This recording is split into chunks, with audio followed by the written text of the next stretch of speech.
De fato, este é o momento mais sublime do culto, cuja teologia está amparada pelo movimento da reforma religiosa do século XVI.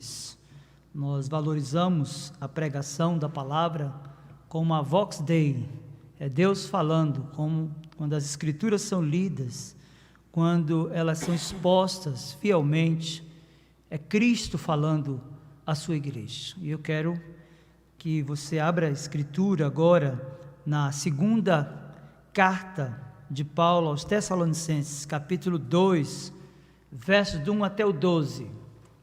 Segunda de Paulo aos Tessalonicenses, capítulo 2, versos do 1 ao 12. Acompanhem comigo a leitura dessa porção da Santa Escritura.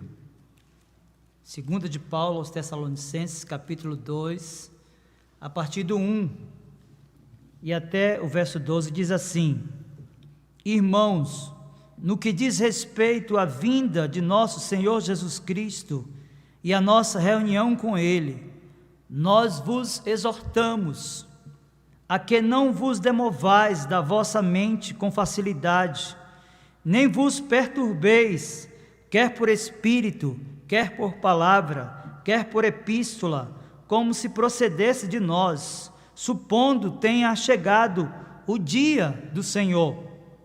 Ninguém de nenhum modo vos engane, porque isto não acontecerá sem que primeiro venha a apostasia e seja revelado o homem da iniquidade, o filho da perdição, o qual se opõe e se levanta contra tudo que se chama Deus ou é objeto de culto, a ponto de assentar-se no santuário de Deus, ostentando-se como se fosse o próprio Deus. Não vos recordais de que ainda convosco eu costumava dizer-vos estas coisas? Com efeito, o mistério da iniquidade já opera, e aguarda somente que seja afastado aquele que agora o detém. Então será de fato revelado o iníquo, a quem o Senhor Jesus matará com o sopro de sua boca e o destruirá pela manifestação da sua vinda.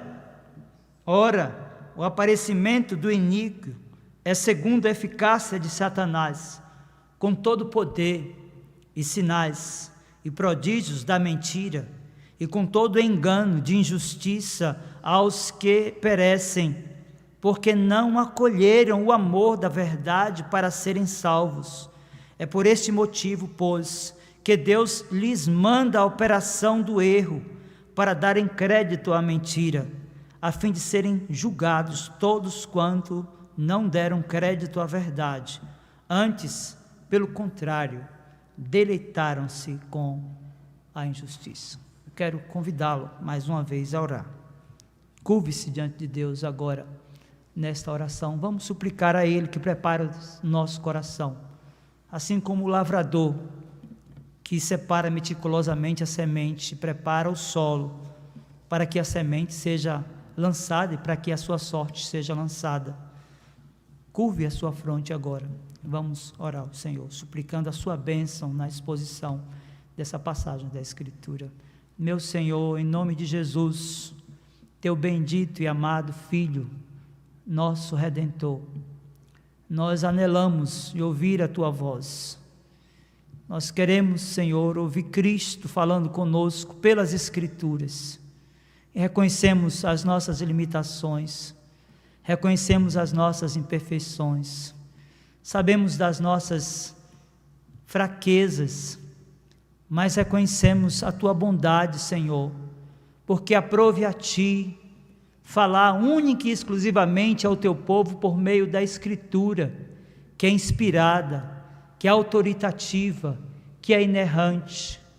E por isso, meu Senhor, nós suplicamos agora que prepares o nosso coração como o lavrador que prepara a terra para que a semente seja lançada, a fim de que a proporção que a mensagem seja exposta, que o Senhor faça a obra que te convém fazer no processo de santificação do teu povo, e no chamado eficaz de todos os eleitos, a fim de que o Senhor lhes dê a consciência de pecados, para que arrependidos busquem refúgio na cruz.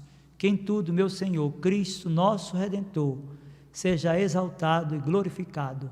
No nome dele nós oramos. Amém.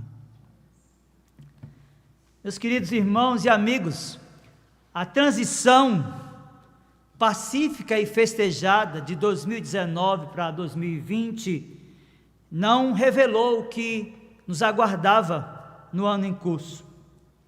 Os primeiros casos de contaminação por coronavírus em Wuhan, província chinesa, revelavam os primeiros indícios das mudanças do comportamento social que se alastrou em todos os continentes.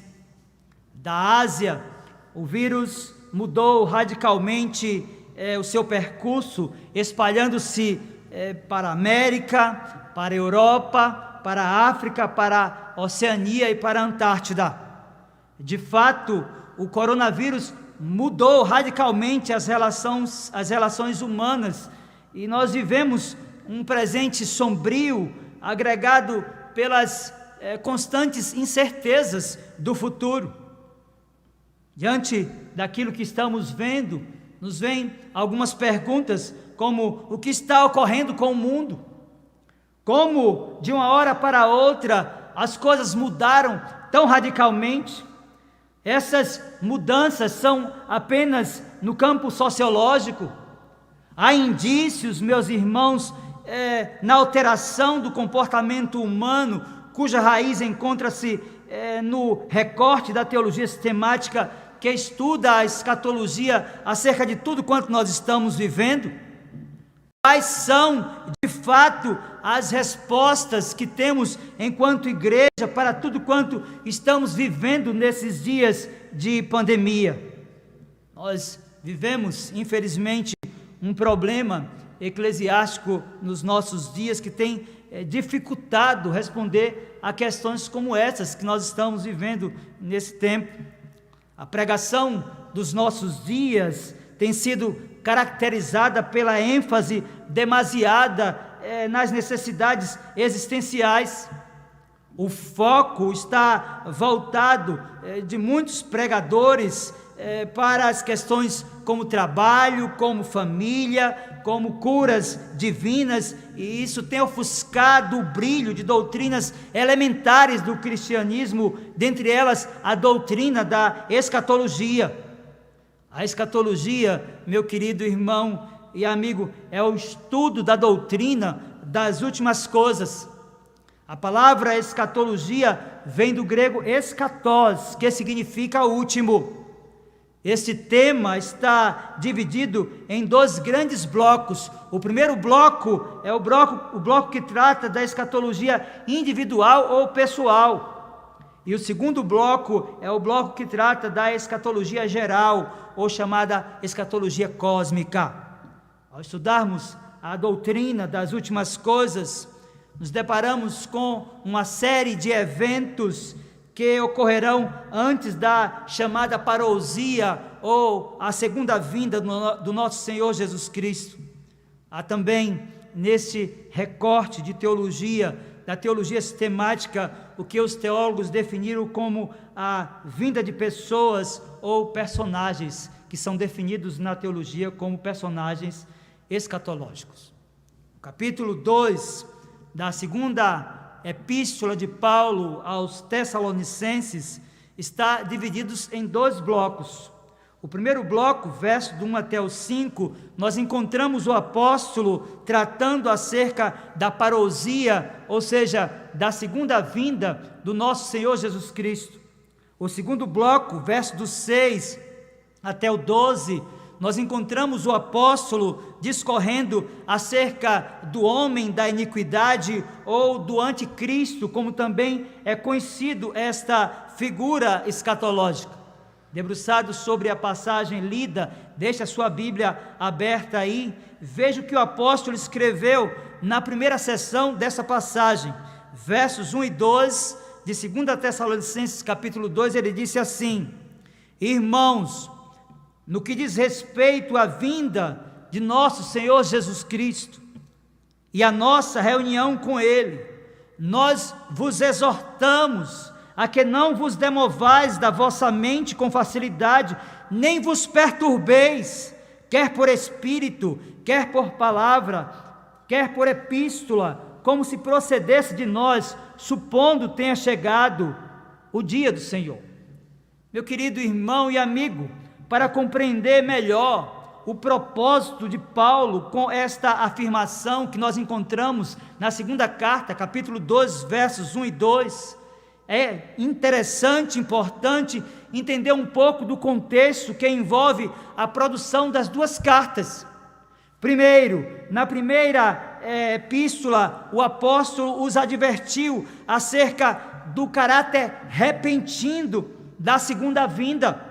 Primeira de Paulo aos Tessalonicenses, capítulo 2, veja na sua Bíblia aí, versos 19 e 20, o apóstolo disse: pois quem é a nossa esperança ou alegria, ou coroa em que exultamos na presença de nosso Senhor Jesus em sua vinda? Não sois vós, sim, vós sois realmente a nossa glória e a nossa alegria. Segundo, ele destacou a necessidade de que os crentes estivessem preparados para o encontro glorioso com Cristo, e também lá na primeira epístola de Paulo aos Tessalonicenses, no capítulo 5, versos do 1 até o 11, ele vai tratar do tema relacionado à escatologia. Veja, 1 Tessalonicenses 5, versos do 1 ao 11, diz assim: irmãos, relativamente aos tempos e às épocas, não há necessidade de que eu vos escreva, pois vós mesmos estáis inteirados com precisão, que o dia do Senhor vem como um ladrão de noite. Quando andarem dizendo paz e segurança, eis que lhes sobrevirá repentina destruição, como vêm as dores de parto a que está para dar à luz, e de nenhum modo escaparão. Mas vós, irmãos, não estáis em trevas, para que esse dia, como ladrão, vos apanhe de surpresa. Diz o texto: porquanto vós todos sois filhos da luz e filhos do dia. Nós não somos da noite nem das trevas. Assim, pois, não durmamos como os demais, pelo contrário, vigiemos e sejamos sóbrios. Ora, os que dormem, dormem de noite, e os que se embriagam, é de noite que se embriagam. Nós, porém, disse o apóstolo, que somos do dia, sejamos sóbrios, revestindo-nos da couraça da fé e do amor, e tomando como capacete a esperança da salvação. Porque Deus não nos destinou para a ira, mas para alcançar a salvação mediante nosso Senhor Jesus Cristo, que morreu por nós, para que, quer vigiemos, quer durmamos, vivamos em união com Ele. Consolai-vos, pois, uns aos outros, e edificai-vos reciprocamente, como também estáis fazendo. Meus queridos, nós estamos buscando subsídios para compreender o que é que Paulo de fato quer quando trata na segunda epístola aos Tessalonicenses, lá no capítulo 2, sobre esse tema voltado para a doutrina das últimas coisas. E em terceiro lugar, ele havia advertido aqueles irmãos na primeira carta acerca do caráter imparcial da segunda vinda do Senhor Jesus. Se você continuar folheando a sua Bíblia, lá na primeira epístola de Paulo aos Tessalonicenses, capítulo 4 agora, verso do 13 ao 18, você vai encontrar o seguinte: não queremos, porém, irmãos, que sejais ignorantes com respeito aos que dormem, para não vos entristecerdes como os demais, que não têm esperança. Pois se cremos que Jesus morreu e ressuscitou, assim também Deus, mediante Jesus, trará em sua companhia os que dormem. Ora, ainda vos declaramos, por palavra do Senhor, isto: nós os vivos, os que ficarmos até a vinda do Senhor, de modo algum precederemos os que dormem. Portanto, o Senhor mesmo, dada a sua palavra de ordem, ouvida a voz do arcanjo, ressoada a trombeta de Deus, descerá dos céus, e os mortos em Cristo ressuscitarão primeiro. Depois nós, os vivos, os que ficarmos, seremos arrebatados juntamente com eles entre nuvens, para o encontro do Senhor nos ares, e assim estaremos para sempre com o Senhor. Consolai-vos, pois, uns aos outros com essas palavras. Meus irmãos, nós precisamos de compreender que é possível que a primeira carta tenha sido mal interpretada por alguns. Há indícios claros aqui, na primeira seção da passagem, que é objeto da exposição da mensagem nessa noite, de que alguns crentes estavam fazendo uma confusão terminológica entre a vinda súbita e a vinda imediata.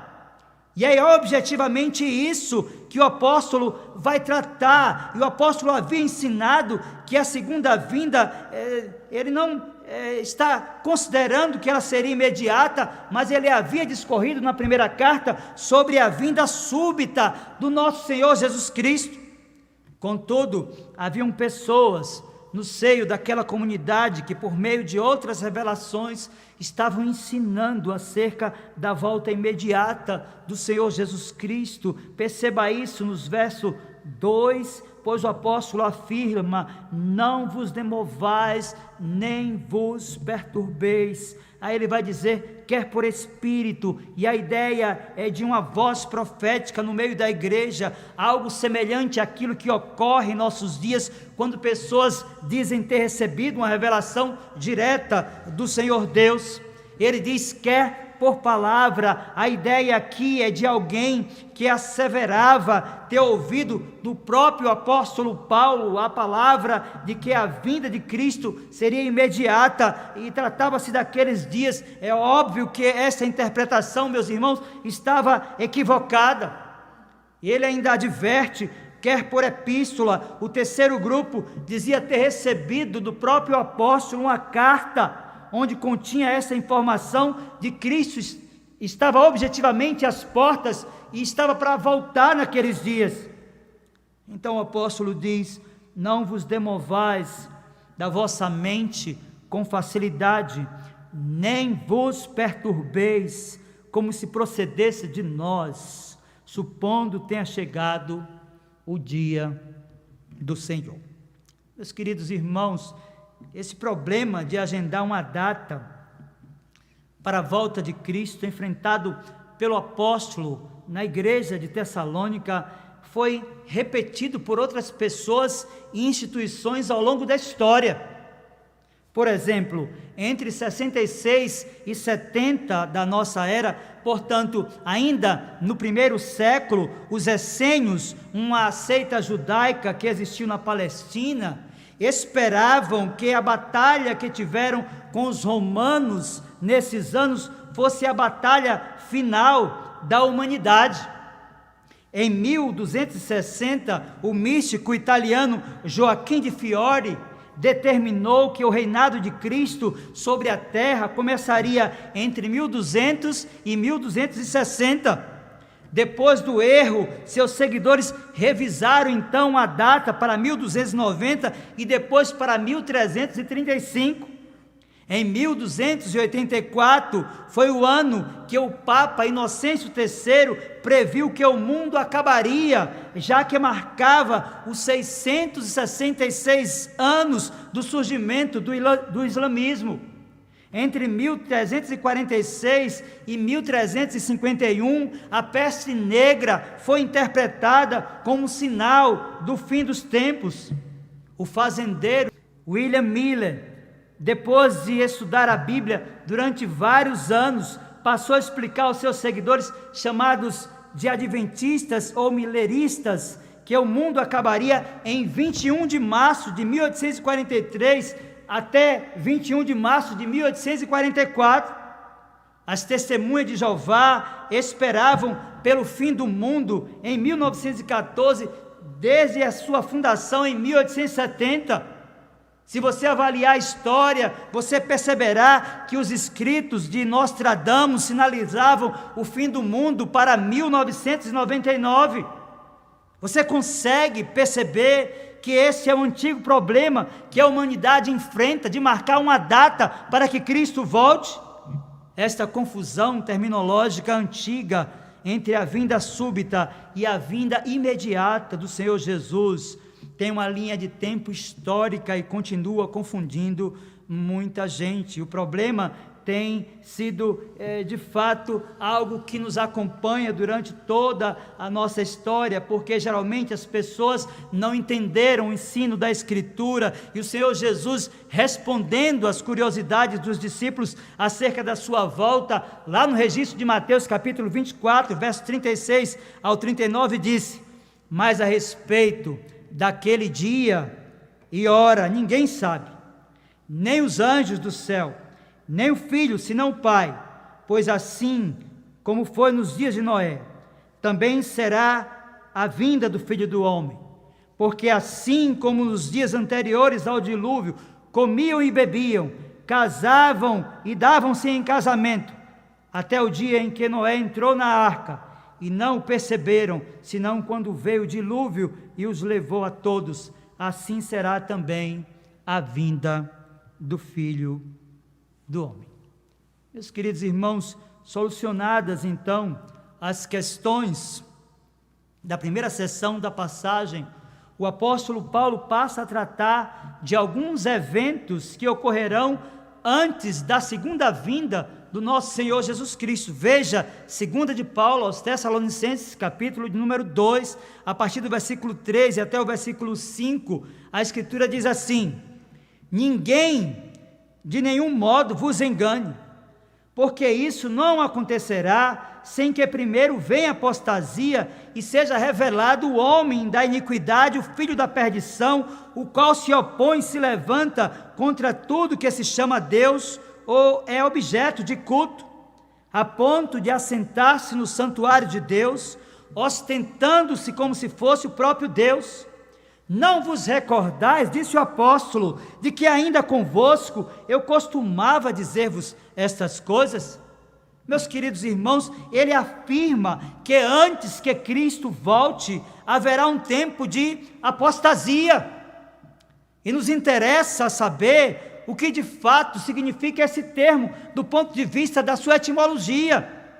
A apostasia é a deserção, apostasia é a separação. Apostasia pode ser definida também como a renúncia de uma religião ou crença, ou até mesmo o abandono da fé. Paulo está ensinando aqui que a proporção que o fim se aproxima, haverá uma absurda quantidade de pessoas desviadas da fé, gente que vai deixar a igreja, gente que vai deixar a sua relação com Cristo e vai viver segundo o padrão do seu próprio coração. É importante que se diga que há dois tipos de apostasia. A primeira é a apostasia passiva. A apostasia passiva é a negação de Deus. Mas há também uma outra, que é a apostasia ativa, que é a rebelião contra Deus.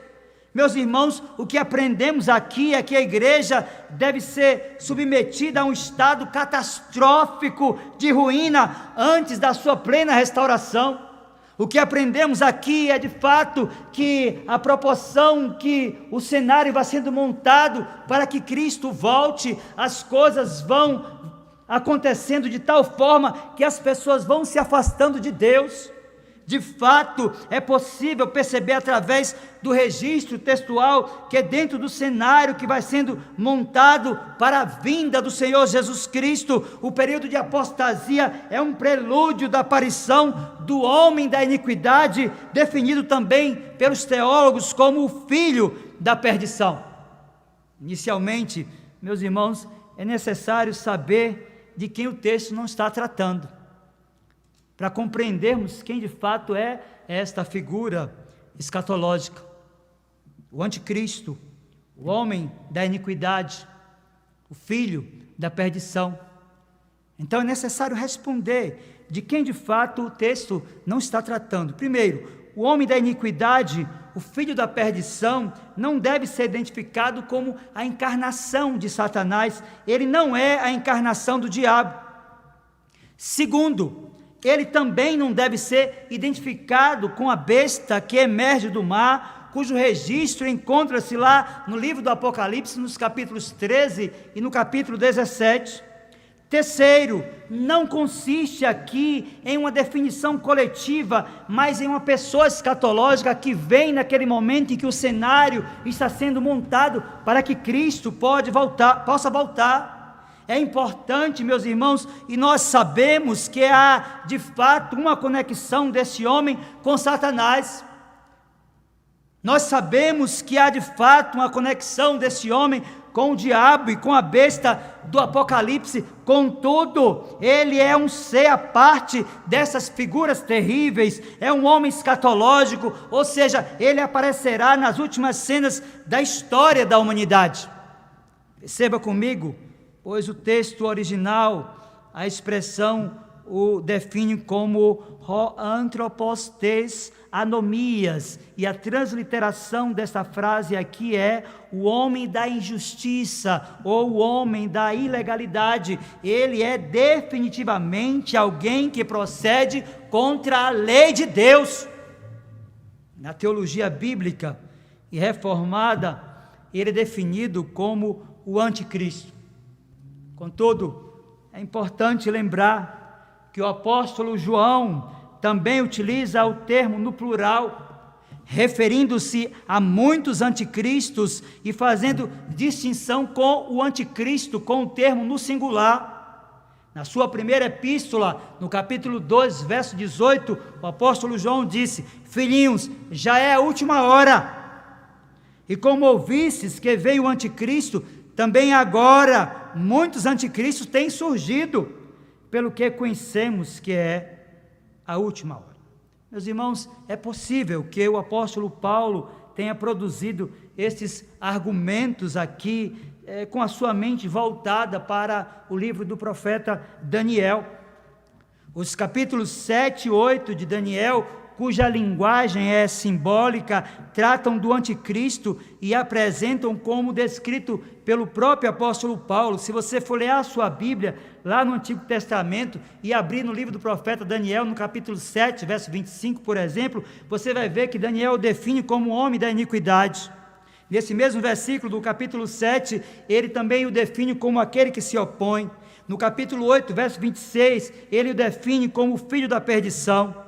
No capítulo 7, verso 8, 20 e 25, também no capítulo 8, versos 4, 10 e 11, Daniel define como que se exalta contra tudo que é chamado Deus ou é adorado.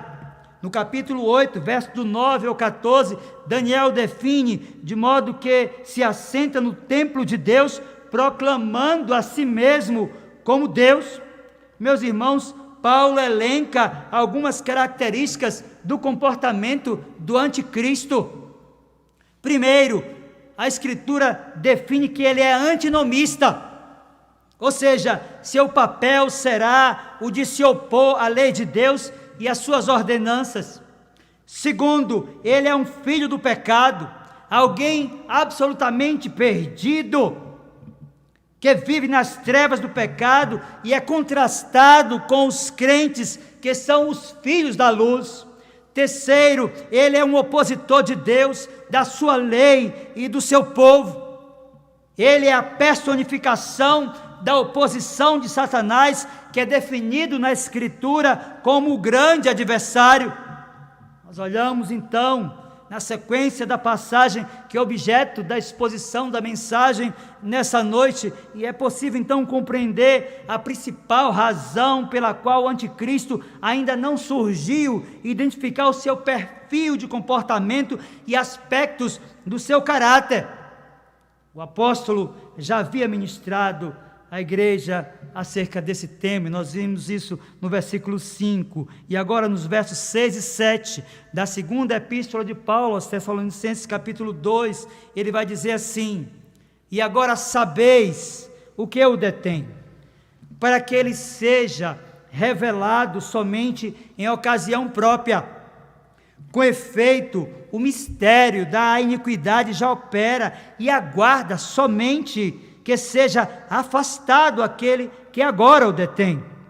Meus irmãos, a chave para a interpretação desta passagem está diretamente vinculada às expressões: e agora sabeis o que o detém, e aguarda somente que seja afastado aquele que agora o detém. Nós precisamos de compreender aqui que há muitas interpretações para esta passagem. Contudo, é possível que o apóstolo nutrisse a consciência de que, enquanto a lei e a ordem prevalecessem, enquanto houvesse o poder de um governo humano bem ordenado, o anticristo não se manifestaria. Se considerarmos que esse homem escatológico, ele aparecerá com um programa de injustiças, de blasfêmias e perseguições, de fato, essa interpretação está correta. Ele está aguardando que a desordem se estabeleça no mundo.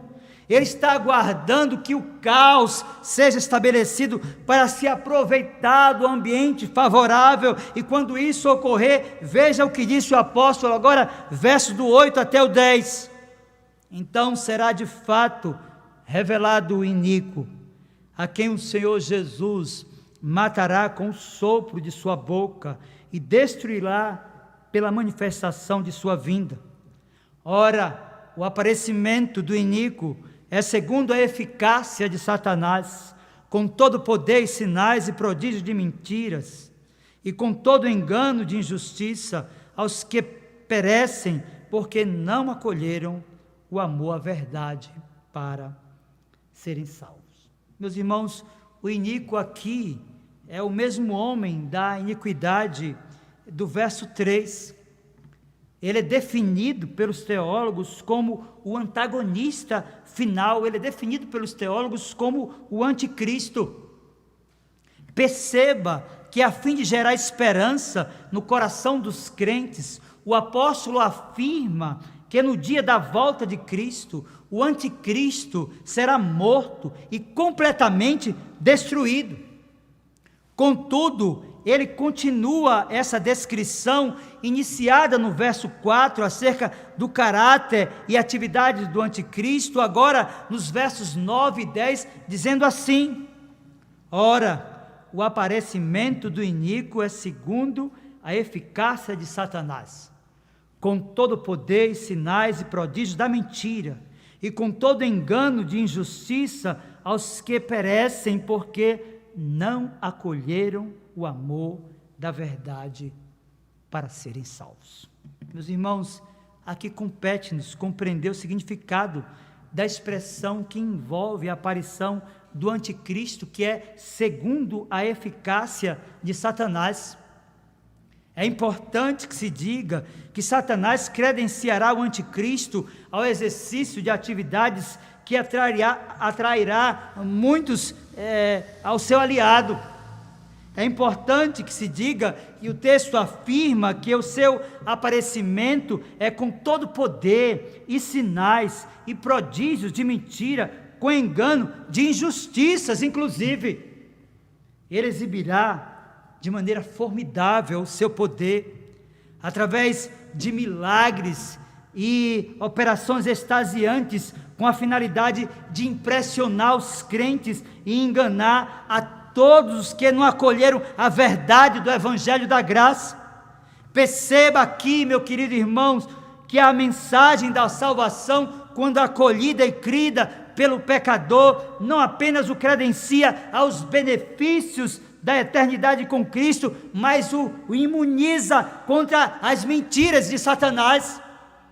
Obviamente, o crente precisa de ter conhecimento da verdade e avaliar criteriosamente tudo, tendo como prumo a verdade inspirada, autoritativa e inerrante da Santa Escritura.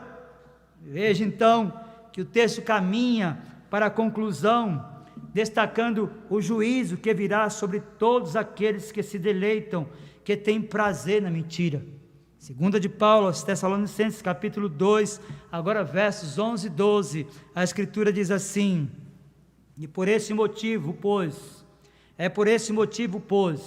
que Deus lhes manda a operação do erro, para darem crédito à mentira, a fim de serem julgados todos quanto não deram crédito à verdade, antes, pelo contrário, deleitaram-se com a injustiça. Meu irmão, perceba que a proporção que os homens endurecem o coração para a verdade, Deus os credencia a viverem segundo a concupiscência dos seus próprios enganos. Meu querido, não foi também isso que ocorreu no passado? E não é esta a realidade que nós temos vivido nesses dias? Pegue a experiência de Faraó, registrada lá no livro da lei, e compare com o que nós temos vivido nesses dias, e você vai perceber que há uma relação direta com essa aversão, com essa oposição à verdade. Quando Faraó endureceu seu coração para as mensagens de Moisés, o servo de Deus, o Senhor potencializava o seu endurecimento. Se você abrir a Bíblia lá em Êxodo capítulo 9, verso do 5 até o 7, você vai perceber isso. O Senhor designou certo tempo, dizendo: amanhã fará o Senhor isso na terra. E o Senhor fez no dia seguinte, e todo o rebanho dos egípcios morreu. Porém, do rebanho dos israelitas não morreu nenhum. Faraó mandou ver, e eis que do rebanho de Israel não morrera nenhum sequer. Porém, o coração de Faraó se endureceu e não deixou ir o povo. Se você continuar lendo essa passagem, agora nos versos do 8 até o 12, Êxodo do capítulo 9, você vai perceber que a proporção que Faraó endurecia o coração, Deus potencializava o endurecimento dele. Êxodo 9, a partir do 8 diz: então disse o Senhor a Moisés e a Arão: apanhai mãos cheias de cinza de forno, e Moisés atire-a para o céu diante de Faraó. Ele se tornará em pó, ela se tornará em pó, miúdos sobre toda a terra do Egito, e se tornará em tumores que se arrebentem em úlceras nos homens e nos animais por toda a terra do Egito. E eles tomaram cinza de forno e se apresentaram a Faraó. Moisés atirou para o céu, e ela se tornou em tumores que se arrebentavam em úlceras nos homens e nos animais, de maneira que os magos não podiam permanecer diante de Moisés por causa dos tumores, porque havia tumores nos magos e em todos os egípcios. Porém o Senhor endureceu o coração de Faraó, e este não os ouviu como o Senhor tinha dito a Moisés.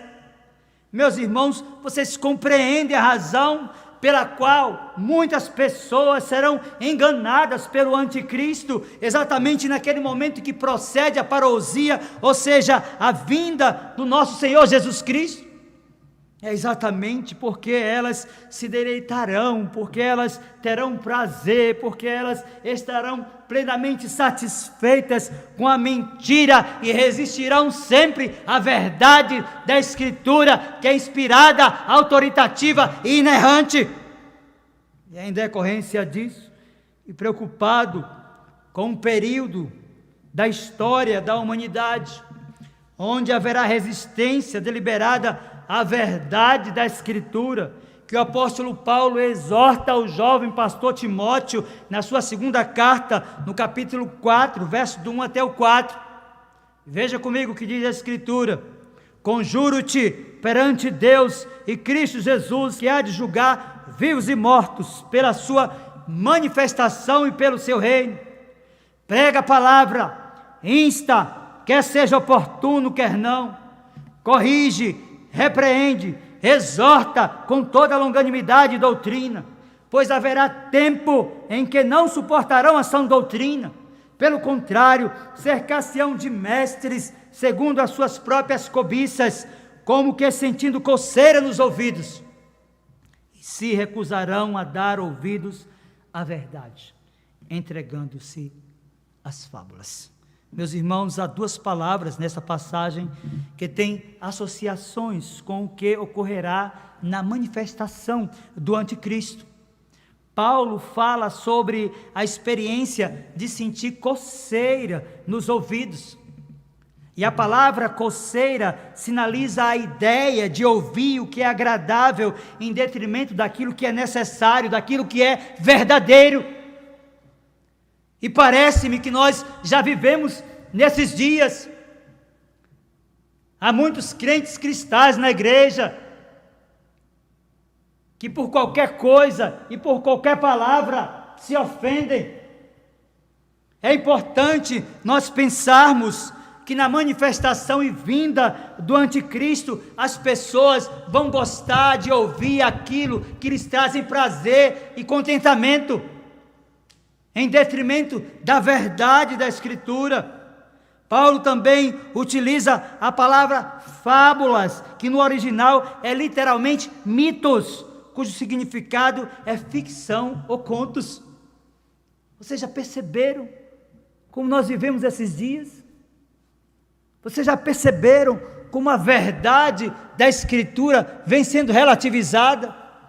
Vocês já perceberam como a verdade da palavra de Deus vem sendo adaptada à necessidade das pessoas e das próprias igrejas? Igrejas que não fazem mais diferença, igrejas que mais se assemelham com o mundo, igrejas que perderam o referencial da verdade inerrante, inspirada e autoritativa. Gente que gosta de ouvir aquilo que lhe satisfaz, que lhe traz prazer, que lhe traz contentamento.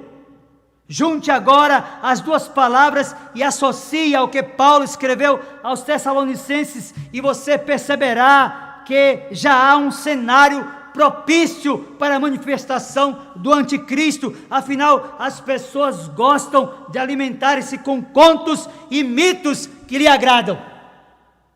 Meus irmãos, nós iniciamos a exposição desta mensagem destacando as mudanças de comportamento provenientes da chegada do coronavírus. E eu quero concluir chamando a sua atenção para algumas respostas que temos enquanto igreja para tudo quanto estamos vivendo nesses dias. Primeiro, as mudanças na concepção de verdade promovidas pelo pensamento pós-moderno criaram uma atmosfera quase perfeita para a manifestação do anticristo. É importante compreender que de fato nós precisamos de vigiar mais, nós precisamos de orar mais, de ter uma vida de piedade e estarmos imunizados dessas novidades, desses mitos, dessas mentiras. Segundo, as mudanças na concepção daquilo que nós pensamos, meus irmãos, nesse cenário sombrio, na realidade são tão somente uma preparação para aquilo que nós ainda vamos viver. Há muitas interrogações. Nós não sabemos de fato como será o mundo pós-pandemia. Terceiro, a proporção que o fim se aproxima, a apostasia aumenta. Ore então para que você e os seus sejam conservados no corpo de Cristo, que é a sua igreja. Você que tem meninos em casa, você que tem filhos adolescentes e que não está atento aos movimentos e aquelas chamadas e as oportunidades e as facilidades que se tem para levar os nossos meninos do seio da nossa comunidade. Quarto, nenhum crente poderá resistir ao tsunami que está por vir, se não estiver apegado à verdade da Escritura. Daí a necessidade de uma igreja bíblica, daí a necessidade de uma igreja centrada na palavra de Deus, sem modismo, sem mundanismo, sem relativismo, mas amparado por aquilo que a Escritura nos ensina como verdade. Por fim, é necessário que o caos se estabeleça, e nós não sabemos até onde nós vamos, nós não sabemos se essa condição que estamos vivendo vai recuar ou vai se alastrar. O que nós sabemos à luz da exposição da segunda epístola de Paulo aos Tessalonicenses, capítulo 2, verso do 1 até o 12, é que o caos em algum momento da história da humanidade vai se estabelecer.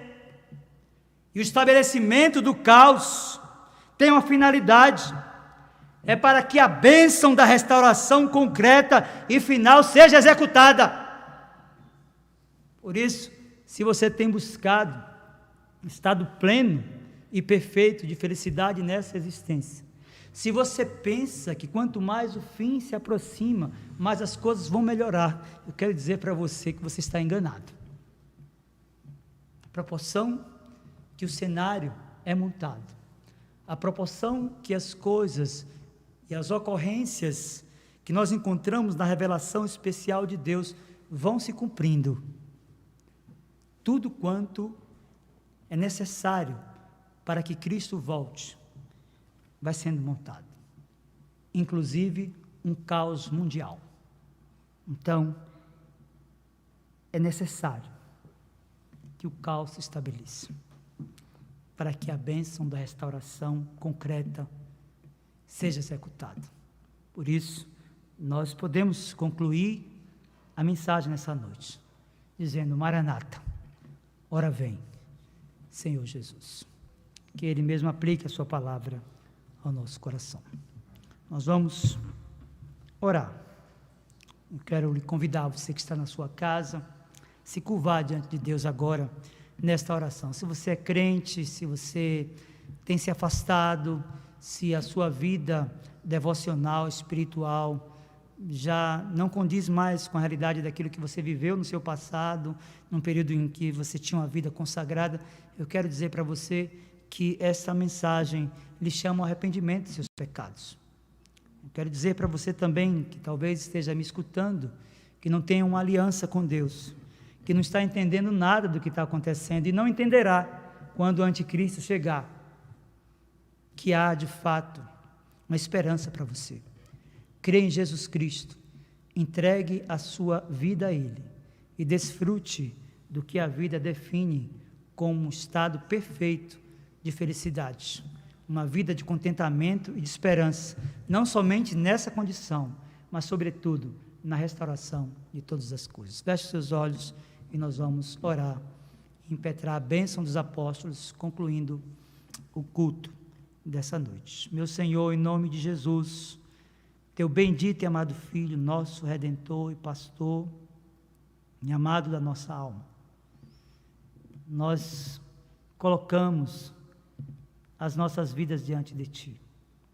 Nós temos vivido dias maus, de calamidades, de notícias que trazem tristeza e angústia ao coração, de tantos óbitos, tantas perdas, tantas tristezas. Sabemos, Senhor, pois a Tua palavra nos diz, e o Senhor Jesus nos ensinou, que no mundo nós teríamos aflições, mas deveríamos ter bom ânimo, porque assim como Ele venceu, nós venceríamos também. Por isso, Senhor, dá-nos o conforto e, sobretudo, a clareza, para que as lentes pelas quais lemos o mundo em que estamos nos permitam compreender que o plano da redenção está sendo cumprido e que há um cenário sendo montado para que Cristo volte, para que o caos se estabeleça e para que todas as coisas sejam restauradas, para que Cristo mesmo seja glorificado e exaltado. No nome dele nós oramos. Amém.